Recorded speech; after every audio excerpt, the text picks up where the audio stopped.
It's awesome to have you boys on with the Market755 guys, with Marcus and Angus guys. Just Gus, not Angus. Gus. Yeah. I'll remember that. I like the accountability. Pull me up if I don't. That's it. I'll keep going if I don't stop it. Yeah. Good. Lovely. Yeah, guys, you've opened up the shop about 2 weeks ago.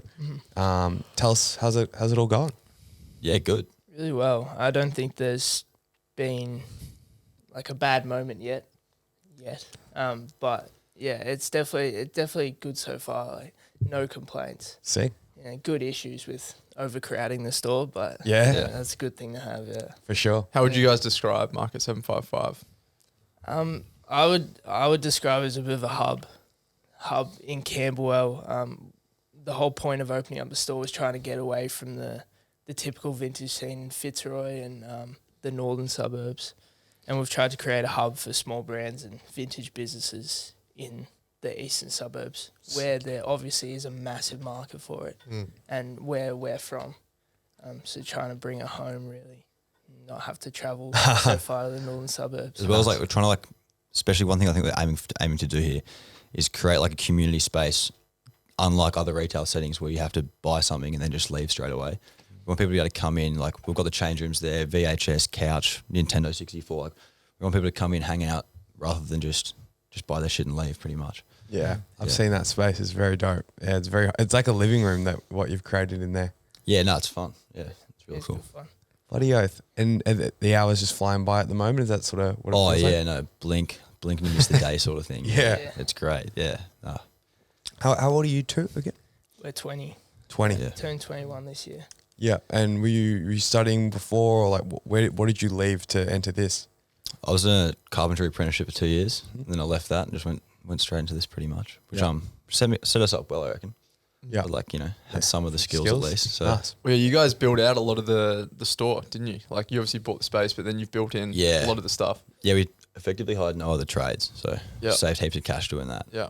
Doing it ourselves. Yeah, had a couple of mates who were Sparky apprentices and plumbing Yeah, apprentices. that was very handy. which is Yeah. really good. So That's yeah. massive. Yeah, you got to be very resourceful at the beginning, hey? Oh, absolutely. Yeah, save any cent you can. Yeah. And Charles has dominated the artwork in there. Oh, Charles, mate. Yeah. Yeah, he's killed it, absolutely. And he's put in hours of work, like unpaid, completely volunteer, just like absolute. It's amazing, man. It Just really does makes it the for the space. love of it, really. Yeah. So Yeah, good. the love of the game. Yeah, the love of the game. I've seen those old S&N VHSs in there. I know what you're talking about. I met him at your pop-up when I came through, and he was an absolute legend. Yeah. Oh, he's such a personable bloke. So he works in the change room on the Saturdays when it's nice and when it's really hectic. So he talks to people, changes the VHSs over. Yeah. And he's the perfect bloke for it, really personable. Definitely. We're going to train him up on the Mario Kart. And Yeah. we have to go and beat him in Mario Kart. He's like the Going final, through he's like the changes. final boss. Yeah. So he'll just be sitting there all day. The next person for the change room has to do a race. Yeah. And no one's going to beat him. We're training him up well. Yeah. I like it. What a job. I love that. Yeah, man. He was saying he had like a studio there or something like that. You guys gave him? Out the back where it's kind of a room the size of this. Probably a bit bigger, yeah. We're turning into a bit of a creative space. Sick. Not only for Charles, but for the smaller brands in there. They can go out there and kind of workshop things. We'll have hopefully like screen printing, sewing machines, everything in there. Oh, wow. Yeah, Wow, that's hectic. yeah. So what was the inspiration for this hub, this whole idea? Like you obviously, I'm assuming we're both involved in vintage before you started this up. What's like that last 2-3 years to build up to this, jumping into a business together? It all started it all happened very quick. It was a big mashup of just perfect events happening. I came from the vintage background, and I think we both were pretty frustrated with the kind of shopping experience that we'd get in Melbourne, shopping for vintage, apart from the markets. Like we were both regular at markets, we'd go together and we'd enjoy that. But yeah, the shops, I think the selection that they had and how you felt shopping in it, we didn't enjoy. And then we're like, why don't we do this better? Like, we think that we can do it better. Why don't we do that? There's nothing in Camberwell.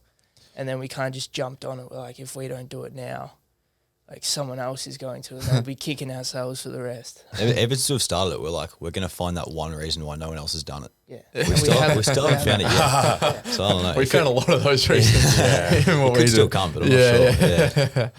I feel like it's interesting, like shopping around, even Australia wide, like with vintage, it is a bit of an old man's game. Like the people that are in it, they've just been around forever. They've built those ties overseas to bring in like constant like supply.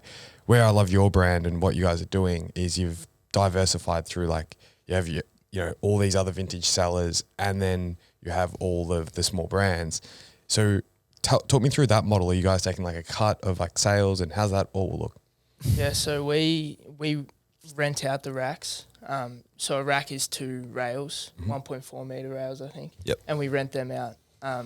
So we take a weekly rent on that, and then we take commission on the sales just to cover like wages and Cool. all our POS systems and stuff.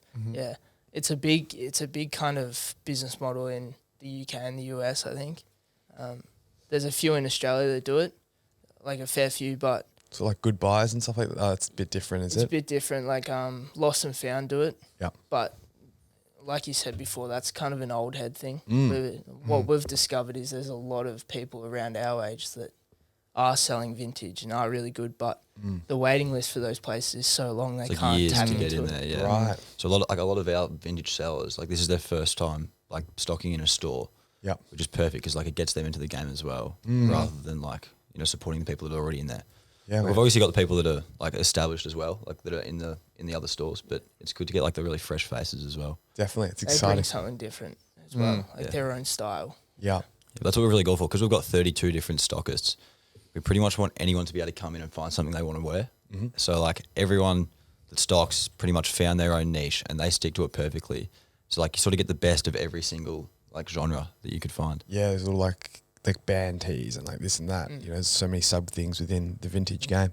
I love it. And I think in this day and age with social media, like those 32 different brands would all have their unique followings, and then they're all coming to one place. It's all just cross promotion, Yeah. really, for everyone, especially like one person promotes it, they get foot traffic in the door. All 32 people Win. get something out of that foot traffic. Yeah. It's a good model. And you guys are saying TikTok was massive for you guys and still is. Talk us through that. Yeah, Gus is a bit big of the wry smile on his face. Real seedy looking smile. and Gus is a bit of the TikTok genius. Yeah? Yeah, I don't know what I'm doing. I just sort of cut the videos up. But Nice. I don't know. It's been a massive learning curve. Like before this, I used TikTok for a bit, and then I was like, nah, I'm getting too addicted to this thing. Deleted it, and then when we started this up again, I was like, fuck, I'll re-download it. And then like I don't know, it's such a strange like thing to try and gauge because like I don't like making them, but It's like, but I love money. the tangibility of like the feeling of success when like the views are going up, you're like shit, like this is great. So it's like The traction you get Yeah. from it as well through like to our Instagram page is just crazy. yeah. So like Yeah. I try to ask a lot of the customers like where'd you find out about the store, TikTok. and Really? like I reckon I've had 5 people of the hundreds I've asked that have said not TikTok. Like everyone says TikTok. Wow. We filmed one video, just like a completely stupid benign video, like a week before we opened, just like showing how to get from Woolworths to the shop. And I don't know what was about that video, but that did really well for some reason. And so then everyone we've asked, like, how'd you find out about that shop? They're like, oh, that Woolworths TikTok. And it's like, shit. If I we saw that. yeah, exactly. If we didn't post that TikTok, I don't know how we would have gone the last couple of weeks. Yeah. How was that comment? The guy's like, why the hell would I be coming from Woolworths? Yeah. So what about Campbell Station? It's perfect. So you It's guys made perfect. another one. Yeah, exactly. I love that. It's content. It's content. But a few people It's like, content. But a few people message like, oh, what about Brisbane? I'm like, fuck, one day, all right, we'll work something You guys out. are just flying around the world, Yeah. like traveling back to the Exactly. store. Give us some time. We need some time off, and we'll get those videos out. Oh, as that's well. amazing. Yeah, obviously TikTok's so powerful with attention. And how are you guys capitalizing on that attention? You said you guys had a wait list, so for people to get in if they Yeah, I think we're at 30 or 40 people on the waiting list now. Yeah, we've kind of we've lost track of it a little bit, just because of the 8-week lock-in that we have on the stockers. But yeah, it's growing. We get a few every week that add to it, and it's really good. Then we can make the store as curated as we can and the best we can with that waiting list. How does that work if me and Jesse are stocking in it now and we've got 6 weeks left? do we get dibs on that next 8-week block? Yeah, so you're like, everyone's pretty much able to sign on. Like if you guys are doing well, Yep. be like, well, you guys are successful, it's all working. Right. You obviously get, dibs to continue your contract effectively. Yep. Yeah. But I think there might be like a natural curation of it, depending on how it works. Yeah. Small brands especially, like they can struggle to stock things. Like similar, unlike the vintage guys, like the model works really well for the business, for the vintage guys rather than the small brands. Like the small brands can definitely do well, but it's just about like managing stock and like having, Definitely. especially if you work on drops. Yeah, we had a few really good small brands that reached out. We reached out to, or they reached out to us, and they just need to wait on their next collection because they do it in drops. Like collections, it's hard for them to be stocked in the store. 100%. Definitely, that is a little barrier. I didn't even think about that, but yeah, we speak to so many of those types of brands, and it's like getting stock on the ground, like the hard, even brands we that are face quite that big. ourselves as well. True. Yeah. I don't know what. Yeah, we face that issue all the time. And what are your two roles? Like, how do you guys distinguish who does what? Not really. Just blur the lines. Not yet, at least. Yeah, no, we definitely need to get some sort of like, I don't know, system. But right now it's just like, He's like TikToks and work hard. yeah, pretty much. Just film everything. Yeah. Everything's smart. content. Yeah. We kind of come to a job or something and just delegate it quickly. There's never really been a negotiating who does this, who does that, because I think we're both pretty equal. Both pretty motivated, so we're like, See? One just takes one takes the other. Like it's rare that I'm trying to palm something off to Marcus. Like, Yeah. I'll happily just do it. Yeah. So, True. yeah. For now, it's working. I don't know. We'll see how we go. You got a few other mates helping out in the store? Is it just you fellas? Just us and Charles. Yeah. Yeah. Well, so what's the history behind Charles? Like, is it why? What is I have that? absolutely no idea. I think, I know it's his Instagram name, but like, it's just something. It's very Charles to have that sort of. True. I don't know. If you once you meet the man, you'll understand. yeah, he does deserve a second Charles. Exactly. True. Exactly. I don't know why I doubted it, but I thought maybe there's a great story behind it. How long have you guys known each other? Since year 10. Okay. Yeah. So 4-ish years. Okay. Was going into business together something you'd always spoken about, or just something recently popped up? No, recently popped up really. Yeah, because I was talking about it and venting a bit ago. I was like, I just wanted to start this. Yeah, and I was just like, oh yeah, if you do that, like I'll help you out. Like, Just a good mate. I'll do some, there. I'll do some of like the physical work, and then eventually I was just like, wait, why don't I just try hop on this? And so it's sort of been perfect because we balance each other out well as well. Yeah. So very compatible business partners, I guess. That's awesome. That's all you need. So far. Yeah, so far. Early days. We'll have you guys on 6 months, see if it's changed. Yeah, so there we go. There's a little like counselling session. Nah. What was I going to say? So you guys met 4 years ago. So I guess leaving the carpentry, like, that's a pretty sort of a conservative path in a way. Like it's very, like a lot of people do it. Like were your mates like, oh, you're a bit of an idiot, like jumping out, or what? No. And what were your thoughts leaving? I don't know. I wasn't leaving for this. Like I was originally planning on leaving to do like a trip around Australia. I was like, I was just pretty sick of, I don't know, I was feeling pretty stagnant, pretty like unmotivated. Like it just felt like the rat run bit pretty much. Mm-hmm. So I was pretty motivated to leave as it was. And then the opportunity came and it just sort of like stars sort of aligned perfectly. But I think I was pretty well supported from everyone. Like my mum's amazing. Like she like backed me to the hill straight away. She was just like, well, if you're not happy doing this, like get the hell out of it, which is just like, I think the perfect advice from a parent, like so supportive. That's helps so much. But yeah, I don't think I ever really had any backlash. Like I think like my boss probably wanted me to stick around. Yeah. other You than got the that, bias goggles on that guy. Yeah, I don't know. But but even him at the end of the day, he was like, well, if you're not liking it, don't do it. Like he was still so supportive, which is like credit to him. Like that's amazing. Yeah. That's awesome, man. And what about you, Marcus? My parents took a little bit more to convince, I think. But I think they always knew that I'd move into some kind of business.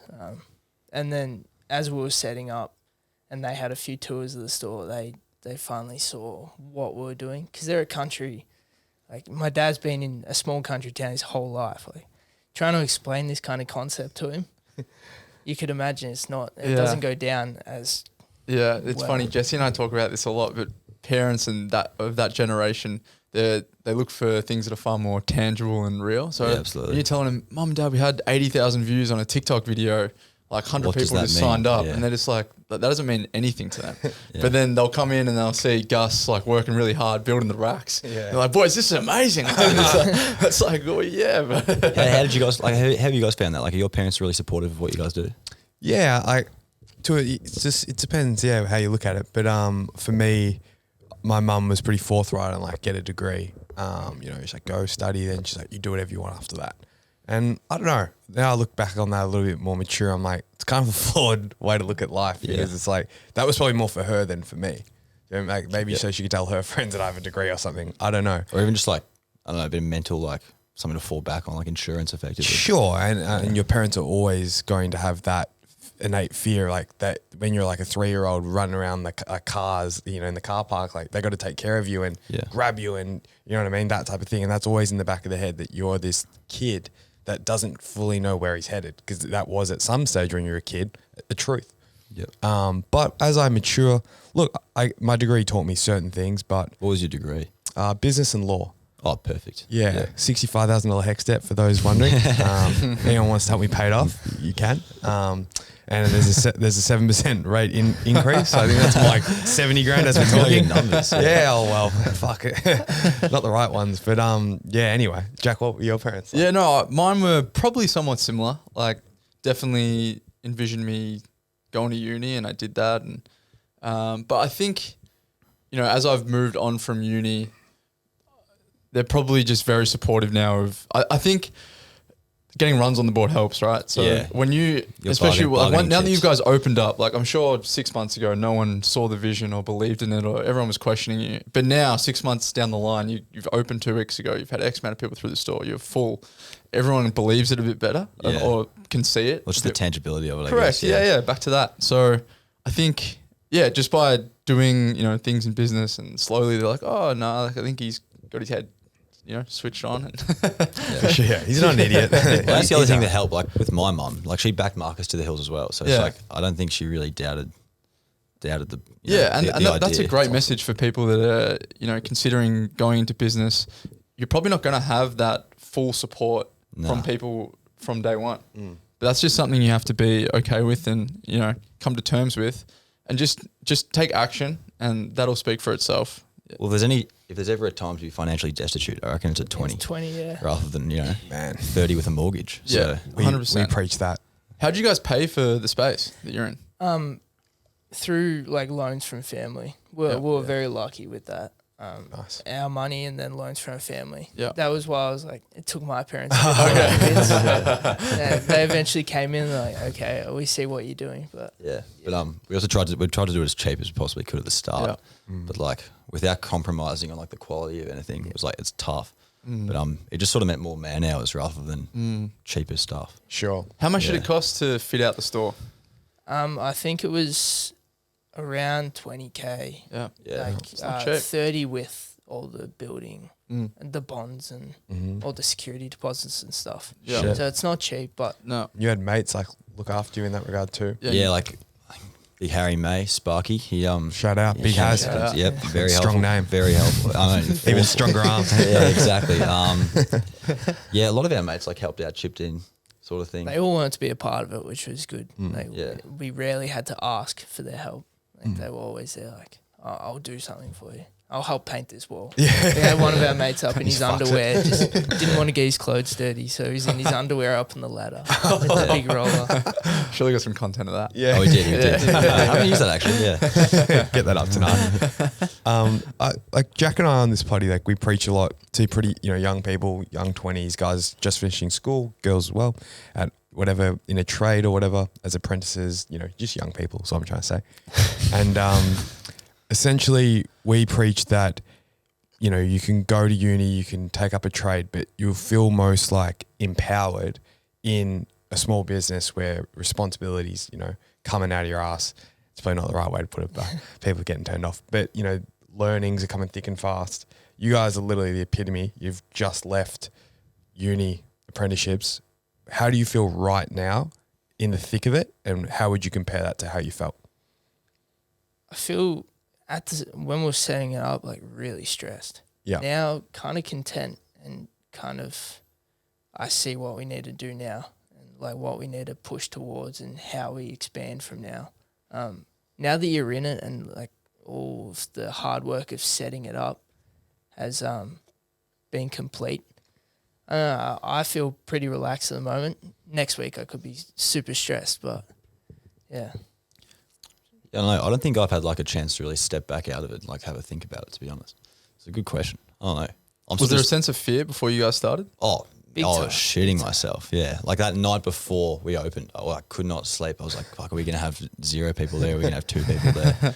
And then maybe it's just a feeling of relief, to be honest, that it's actually like working so far. So, I don't know. I'm sort of like thinking about the next thing now, effectively. Yeah, it's important for people to hear that. Obviously, there's going to always be a lot of fear at the start of anything. But when you get in it, that fear is too much to think about. You know, that fear kind of goes somewhere in the back. Yeah. I think we were confident in each other that like we both had each other for it. That it was fear, but it was probably healthy fear, to be honest. It's a motivator for sure. Yeah. Yeah, I'm glad you said that. Jack and I went to this event last week. This really experienced guy has been in fashion and design for like 20 years, and he spoke about anxiety and how he linked it as like a superpower, because it's obviously we all don't like being anxious and like with that fear, but when you can utilize like the positives, like that's you trying to be alert as possible and just like come with everything you have to achieve what it is you're trying to do. There is a superpower to that. It's almost like if you don't feel that fear or that anxiety, You're not going to do anything about it. You're probably worried if you're not feeling that. Correct. Stress, yeah. I'd even go so far to say that it was that anxiety and fear that led you to make that Woolworths video. Like, people aren't going to know how to get to our store. We're tucked away a bit as well. We're down a laneway, so Yep. we definitely were like, oh shit, people are going to get lost. Yeah. So you acted out of that. That's exactly the best example. You acted out of that with that fear of like, fuck, we got to clarify this. If you were comfortable, you'd be like, they'll figure it out. They'll come to the store. It's not that easy to find. No. And then that's like your most valuable piece. We've all seen it. Everyone that comes into your store, Woolworths video. That's case in point. Yeah, for sure. No, I think if you weren't feeling that sort of sense of anxiety, you're probably not in the right game. Like, I don't know, if you're invested and you're passionate about it, you're always going to feel like that sort of anxiety motivator for sure. I can see how it's almost a bit addictive as well. Like, 'cause then you feel like you're doing something when you get that anxious feeling. If you're relaxed all the time, like, what brings you back to your job or anything? You can just get 9 to 5. Yeah.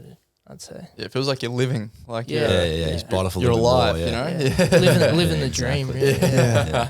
It's pretty difficult to get that anxious feeling at a 9 to 5, because I think one of you just said it. It's like the line, you know, your boss is above you and like they take the responsibility. Like, It's less accountability for sure. Yeah, 100%. But like right now, I think the biggest fear of mine now is like anything goes wrong, it's on us. Like, yeah, No you doubt. gotta It's a deal with different deal with fear. it on the It's fly, less about like what people think of you, and if you jump into this, it's more of like if the business goes under type of thing. Yeah. We're locked in on rent. Like we've got to make this work. Yeah. Exactly. Financial. Yeah. We said the word purpose before. I guess that's what I was touching on earlier. Do you feel a stronger sense of purpose in this job than you did in your previous? Absolutely, yeah. Oh, like off the charts in terms of that. Yeah, I think that's probably why I didn't enjoy like doing carpentry after like 2 years, because like I didn't feel much of a purpose. I sort of just felt like I was, I don't know, just chipping away, like getting it done, just for the qualification that I wasn't that motivated to even achieve. So I think massive feeling of purpose now. Yeah. Like I was, enjoy what I was doing before this, but I didn't push me to do anything. Like I'd do it and go home and be like, that's done. Like kind of a bit slack. And now I like the feeling of having to do something. Yeah, it almost, I think the responsibility we're talking about almost puts like the flame underneath you to like go do, you know, it's like if you don't have that responsibility of running a small business and you're doing a uni degree, you're kind of just floating and coasting, whether you kind of like that or not. Don't get me wrong, you can study really hard and put yourself under pressure to get great grades. But after that, it's kind of like, you know, I don't know. I think university, you know, apprenticeships, there's just so much, the responsibility is not there. What would you guys say to people in your shoes that are at uni right now? Like, would you tell them to go start a small business? Is that? I'd sort of tell them, I don't know. I don't think It doesn't people. have to be a small I business. don't know if people should listen to me either, but You're a good guy. yeah, I don't know. Yeah, just I don't know, have a crack, I guess. We but just went and tried I something don't think different. we're it's not like we're fucking special at all. Like we just, I don't know, we were just sort of bored, not bored, but like we just, I don't know, we sort of took a bit of a risk, and it's working so far. It might not, but I don't even know if I'm in a position to like give people advice. I don't It's all know. learning. I can fully hear what you're saying. What I love though is, you know, in society we talk about this thing of like success, and until you're successful, you can talk. And I disagree with that. A message I like to push is like the fact that you guys have already gone out and done this means you're a success. That's how I perceive it. So it's like that's because why that is because the learnings you've already adopted in the 2 months that it was when you were building out the store, and the 2 weeks you've had the store right now is like that is just immense learnings, and that's success to me. You know, and I think if society adopts that, it's less about, you know, Numbers, the and sales figures. Like Yeah. they're all well and good, and they, you know, put food on the table and they do important things, but the real success is in what you learn. Yeah, someone said it to me maybe a few weeks ago, like just after we opened. They said that, well, I was like, oh, you know, now we got to do it for the next 40 years of our lives or whatever. And they're like, yeah, but you should be proud of what you've done, because now that you've done this, you've caught people's attentions, and you've set yourself up for not necessarily a career in that, but that's a big thing on your resume, that you've opened up a small business, and people are going to look at that Bloody and hell. see that you've actually taken that jump. Like the risk, I think, is more valuable, that people can see that you can manage that risk. 100%. But I think back to the being so young, it really isn't a risk. Like you guys are 20. yeah. Like you can go and get that carpentry job probably next week if you wanted to. Yeah, you can always fall back into something. Yeah, you know for what I mean? sure. Like you guys got time, like so much time. We have fucking heaps of time. Yeah. How old Everyone's are got you guys, by the way? 25. 25, 26. 25. Yeah, right. Yeah, plenty of time. Yeah, like there is no risk when you could be in this for 2 months and then the business goes under, but you've had 2 months of amazing learnings, and you're going to be so much better off than if you were just doing that job. Like for me, I think the way people perceive that risk of it is just there's a disconnect there. Yeah, for sure. I think when you're outside it all, like all people, like I remember at the start, like when people were like, we were still building the racks. We hadn't actually approached any vendors yet. People were they were like, oh, so how many vendors have you got in? And we were like, oh no, we're not worrying about that yet. Like we're building it. And they're like, oh fuck. Like That was the one thing I was confident about. yeah, since the start, Marcus was like, we're not going to have a problem filling the store. Like this is such a gap in the market. People they're going to want to get in on this. Yep. But everyone that like wasn't really part of it would just ask like, oh, have you full of vendors yet? Like, no, we haven't approached any. And they're just, Oh, these that's guys are all- idiots. Like, oh yeah, exactly. Like, oh, these guys are done for. Like, they're screwed. yeah. But yeah. So Yeah. where to from here? I mean, you're obviously 2 like- weeks in, so Yeah, it's yeah, like, yeah. but I think I'm just really keen on trying to build like the community inside the store. Like, not like trying to really expand. I just want to really work on the space that we've got now. I want to build as a community. I want to establish like regular people that are in there to come in. Like we've got return customers already. People have been in there like 4 or 5 times. For sure. Wow, I don't know. It's great It's traction. been open yeah. for 4 or 5 days. Yeah, exactly. It's Like, incredible. Exactly. So I really want to like push that. Charles's space, I think like there's so much potential there for people to work in, the small brands to work in. Yeah, I don't know. I think I really just want to focus on what we've got and like really perfect it, sort of thing. Amazing. Definitely. Just want to double back real quickly. I think on my little tangent on the small business thing, I think society would benefit if small business was seen as a part of like a syllabus, like going to university or starting a trade, or like traveling around Australia. These things in society, we go like, we accept them as like, oh yeah, you can go do that. Where I just wish small business, even if it was like a 2-month crack, where people like, there was like no stigma. It's like, I'm just going to start a small business. And you guys are saying like, it could be something as simple as a small jewelry brand, or literally buying a white t-shirt from Uniqlo and getting a texture and painting on it, and see if like you can push it. Because I literally think in those pursuits, there's endless learnings. You know what I mean? Like, it's like, what do you price that t-shirt that you put a pen on and you started writing, you know? And just a lot of that. Anyway, I just wanted to clarify that. I think that people think that they have to come up with this new idea or do something completely new, which when they do that, it's often not new. Our idea wasn't new at all. Like, it wasn't a brand new idea. It's stores exactly like ours are in UK, and they're going really well. But we just thought that we could do it better I think that's the thing. Like if you're starting a clothing brand, it doesn't have to be new. You probably see on TikTok that AI voice. Oh, dude. Tell us who this. It's just the Pretty old. we're made for the hustlers. Just the same thing. Oh, the Over and over the Trillo, again. Trico, Yeah. whatever the fuck his thing is. But they all just come out looking the exact same. Yeah. So I think it's just do it and try and do it better if you think you can do it better rather than doing that something that brand AI new. voice. Yeah, now Yeah. I'm with you. We're for the hostlers. Yeah. We're from the hostel. Yeah. What is that? Like, I don't know. jeez. It's strange. Yeah, it's stays in your head. Do you guys plan to go online with this at all? Yeah, for sure. We're waiting on a few things, we think, but eventually online. Where we did it kind of reverse, getting a brick and mortar, but that was our whole aim of it to stand So out. that's a big thing for the community. Like, And especially for the small brands and the vintage guys, like, because obviously vintage is like one of a kind. Like trying that on is so helpful. And for the small brands, like the tangibility of feeling, like for customers feeling the product rather than just seeing it on a screen is like so beneficial. We find. So I think it's the brick and mortar sort of works perfectly for And everything's cyclical, and you can kind of. I think that people started to get a bit sick of the online shopping, and they wanted after COVID they wanted to come back into the kind of brick and mortar. I think brick and mortar's back for sure. Get that Yeah. experience. it's back, it's staying. it's back. Especially there's two like young dudes, that are up and about. I think that's just you guys like the epitome of like what the brand stands for, and the 32 vendors share like that same energy. It's that stuff goes pretty deep. What's hot at the moment in terms of product, different garments? Just warm shit. Warm shit. Yeah. It's freezing. Yeah, They're- it's cold. They're flying out the door. Surprisingly, like women's camis are doing really well as well. Yeah. I'm not sure. We're glad we even though had it's so women's cold. wear in the store. Fuck yeah. Yeah. Have a big mix. Yeah. Do women buy a lot more in the store than men? Is that what you've seen, or I'd say it's pretty 50-50. Yeah. Yeah. Customers in there. In 2 weeks we haven't been able to really track any trends. Yeah, That's people are like, fair. "Oh, what are your busiest days?" I'm like, "Man, I've only been open for 2 of each day, so I don't really know yet." Probably the day we opened. Yeah, exactly. Yeah, yeah, that launch was crazy. Like you could barely move in there. It was It was great. contested footy. terrible, Contested footy. contested footy.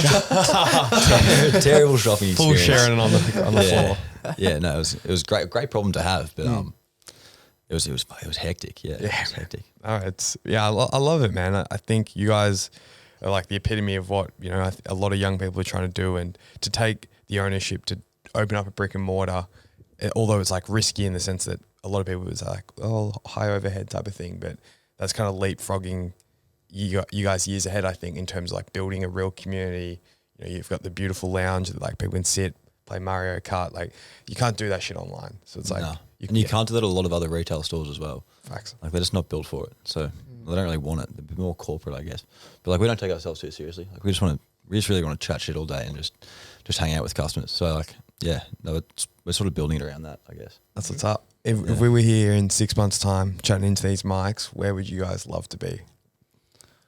We'd love to be really established, have a proper following with like not everyone, but most people in the eastern suburbs and Melbourne kind of know who we are, and we've kind of established ourselves in that kind of vintage store. Like, you need to go to a vintage store. Market755 is out in Camberwell. Like, catch the train out there. Mm-hmm. I think that's where we are. I don't think we have. Yeah, in 6 months, we've obviously got the long-term goals, but I think that's where we Yeah. like to be. Yeah, for me, it's just about like perfecting what we've got really in the next 6 months. Yeah. Rather than like trying to spread yourself too thin, I guess. So yeah. How do you go dealing with all the different stockers? Like all the people bringing that, like brands. You're obviously dealing with 32 people at any given time. Yeah. I found like they're all like just really All cool relaxed, people. yeah. So like We have a little group it's pretty chat going chill. on WhatsApp. Yeah. That's a big group That's chat. cool. Yeah, we're trying to build the culture a little bit, but like everyone's pretty cool and chill. So there's not like it's not like you're working for or really with someone. It's more just like it's sort I of suppose that's the beauty of the model is everyone wins. yeah, exactly. It's Like- all like cross promotion. It's all like it's a community again. Like that's what we're trying to go for. So And there's been a few things like with payment, because we pay them out every week. With payment, our payments got held up. If you just explain it to people, like Yeah. it's no point for us getting all worked up about it. Just tell them. like we had a problem with our They're coat fine. hangers. All our we ordered 5,000 coat hangers. They all got stuck in a dock or something. And we were like, shit, we're not going to have coat hangers for the opening. The vendors are going to be so pissed. And we were like, shit, like we were just stressing about it for like hours. And then we just send a text into the group chat. We're like, oh, sorry guys, our coat hangers aren't going to be here. So sorry. And they're all just like, oh, it's so fine. Like we don't care. Like we have coat hangers. Not a big deal. Like one of those things, we just overthink it so much. Yeah. But like everyone's just so chill and nice. So it's fine. Yeah. Yeah. There you go. Well, yeah, exciting guys. I mean, it's cool. What you guys have done in 2 weeks is pretty incredible already. Thank and you.